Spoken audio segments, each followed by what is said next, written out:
Hi అండి, అందరికీ పెద్ద ప్రాసెస్ లేకుండా ఈజీగా పన్నీర్ గ్రీన్ మటర్ కర్రీని అయితే చేసుకుందాం. కళాయిలో స్పూన్ నెయ్యి వేసి చిన్న ముక్కలుగా కట్ చేసుకున్న పన్నీర్ ముక్కల్ని బాగా రోస్ట్గా ఫ్రై చేసుకుని అదే కళాయిలో 2 స్పూన్లు ఆయిల్ వేసి అల్లం వెల్లుల్లి పేస్ట్ కూడా 2 స్పూన్లు వేసుకున్నాక బాగా కలుపుతూ ఫ్రై చేసుకోవాలి. అలా కలుపుతూ ఉండాలన్నమాట, లేకపోతే అడుగు అంటేస్తే మాడిపోతుంది. గోల్డెన్ కలర్ వచ్చేదాకా ఫ్రై అయితే చాలు. బాగా ఫ్రై అయితే అయిపోయింది. ఇందులోనే 2 ఉల్లిపాయలను అయితే మిక్సీ చేసి పేస్ట్ లాగా చేసుకున్నాను. రెండు కలుపుతూ ఫ్రై చేసుకోవాలి. ఇది కూడా గోల్డెన్ కలర్ వచ్చేదాకా ఫ్రై అవ్వాలి, లేకపోతే పచ్చి వాసన వస్తుంది. బాగా ఫ్రై అయిపోయింది. ఇందులోనే 3 దాకా టమాటీలు కట్ చేసుకొని పేస్ట్ని కూడా వేసేసుకుంటున్నాను.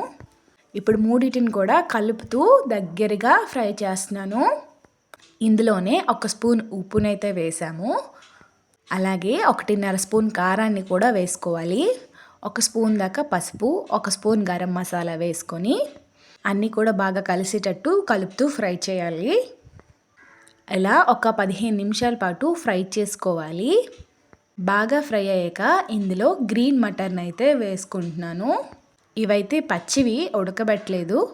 వీటికి మొత్తం కూడా మసాలా పట్టేటట్టు కలుపుకొని ఒక 5 నిమిషాల పాటు ఫ్రై అవ్వనివ్వాలి.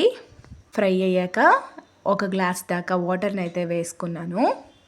10 నిమిషాల పాటు దగ్గరికి అవుతుంది కర్రీ అయితే. కర్రీ అయ్యాక మనం ముందుగా ఫ్రై చేసి పెట్టుకున్న పన్నీర్ ముక్కల్ని అయితే వేసుకొని 1 నిమిషం పాటు స్టవ్ పై అలా ఉంచాలి. అంతేనండి, మన పన్నీర్ గ్రీన్ మటర్ కర్రీ అయితే రెడీ అయిపోతుంది. చపాతీతో కానీ, వైట్ రైస్తో కానీ, బిర్యానీతో కానీ దేనితో తిన్నా బాగుంటుంది. Thank you for watching. Please like, share and subscribe our channel.